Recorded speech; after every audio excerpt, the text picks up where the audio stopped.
everybody. Welcome back. I am Annie Oakman, your local real estate agent here in Central Massachusetts with Media Realty. If you're watching this right now, you care about what's happening right here in our backyard. And today I have a lot to tell you. So Worcester, Massachusetts, which we like to consider the heart of the Commonwealth, is changing fast. It has been changing for years. New construction is going up, major developments are underway, and national analysts are calling Worcester one of the hottest real estate markets in the entire country for 2026. So whether you're thinking about buying, selling, investing, whatever it may be, what's happening right now in this city and the surrounding towns are going to directly impact the value of your home. So in today's video, I'm going to break down the biggest local developments, what they mean for you and for your neighborhood, and what you should be doing right now. Let's get into it. So before we talk construction, let's talk numbers because context matters. Here's what the Worcester real estate market looks like right now in 2026. So median home value is approximately $433,000. It's up about 3% over the past year. Realtor.com has named Worcester the #3 housing market in the nation for 2026 with a potential projected growth of 12.6% in home sales. And homes are selling in around 34 days on average, even faster for some homes that are just priced very strategically. They're going in as few as 19 days. Inventory is tight. We've got less than a month's supply of inventory. So what does all of this mean? It means that Worcester is not flying under the radar anymore. The market has attention. And with these developments that I'm going to walk you through, this is just a big reason why. So let's start downtown because this is where a lot is going on right now. First, we've got Massachusetts' biggest office to apartment conversion. So right in downtown Worcester, we're seeing the largest office to residential conversion project in the state of Massachusetts currently. So it's an 11-story building being converted into 198 apartments, studios, 1 bedrooms, 2 bedrooms. Construction started in May of 2025 and it should wrap up this summer, late summer. This project has over $50 million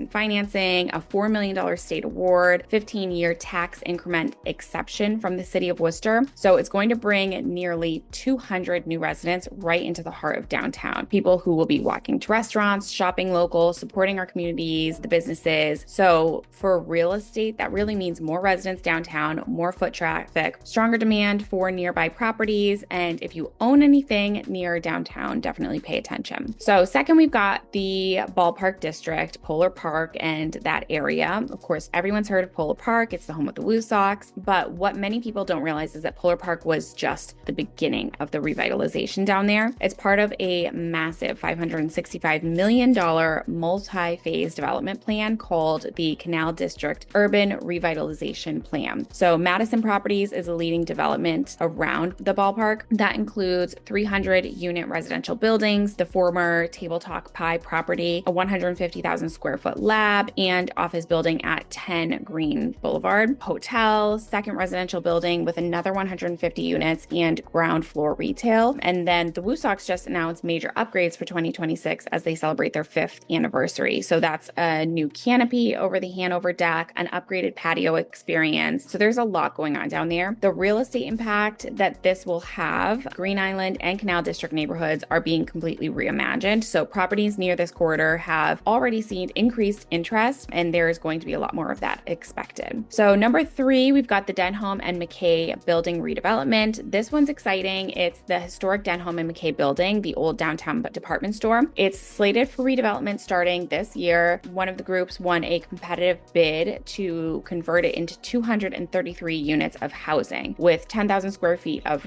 retail and an outdoor promenade. So here it really anchors downtown revitalization. It really anchors downtown revitalization in a big way. And of course, a thriving downtown is going to increase everyone's property values throughout the city. Fourth, we've got Shrewsbury Street. And here we're looking at a developer coming in, Lundgren, and they're an Auburn developer. They've been approved for 7-story, 218 unit apartment building. And that's at 225 Shrewsbury Street. And they've also been approved for an additional 87 unit building with ground level retail across the street. So there's also Alta on the Row, which is a 370 unit residential complex near Shrewsbury Street at the former Our Lady of Mount Carmel Church site. And that's already begun pre-leasing. So there's a lot going down there, a ton of new apartment buildings going in, more dense density along one of Worcester's most popular dining sections in town really does mean increased demand and for the housing in this area. So it's not just downtown. New construction is really happening all over Worcester and the surrounding towns. In Salisbury Hill area, there's a 55 plus community that has been in high demand. Phase one's already been sold out, and these homes just have a ton of features. They've got great countertops, quartz, EV charging, energy efficient heating, open floor plans. We've also got the Malden Woods subdivision, which is another subdivision going in a 9-acre attached single family neighborhood near Route 190 and 290. And then we've got a number of projects happening near Clark University, including a proposed mixed use building near Clark with about 40 apartments and a cafe space. So that's just the kind of development that is really in the direction Worcester is headed.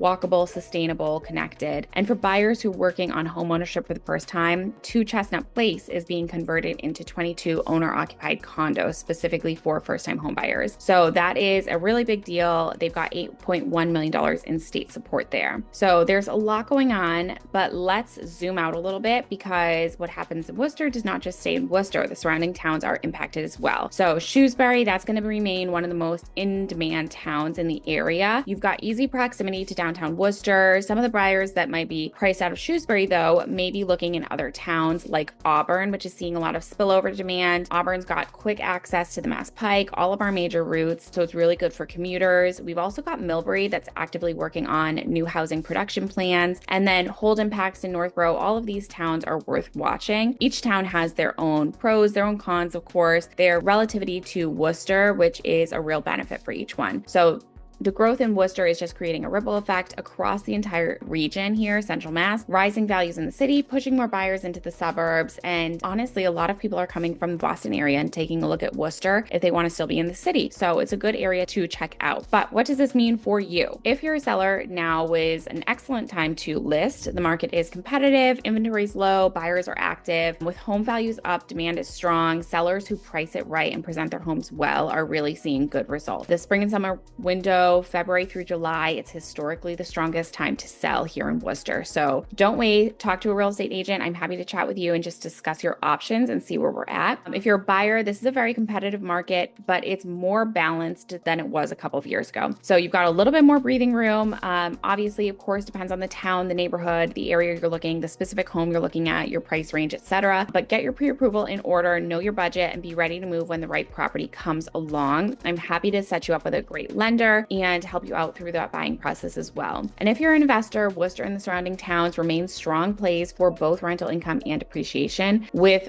4,000 or more apartment units in various stages of development here, the city is building density and rental demand is keeping pace. So multifamily properties, investment condos near downtown, they're all worth a serious look. Worcester, we're having our moment. I've said it before and I'll say it again. As someone who grew up here in Auburn, it is honestly something that's very interesting to see. I was in Auburn. I grew up in Auburn. I left for about 7 years, lived in New York City. And when I came back and saw all the changes in Worcester, I was very surprised. So if you have not even been in the area in a long time, it is definitely worth a look. Definitely worth looking into. I'm happy to answer any questions that you may have. You can reach me, all my descriptions and the information below, and I would love to chat with you and discuss what it is that you may be looking for in the area. Have a great week.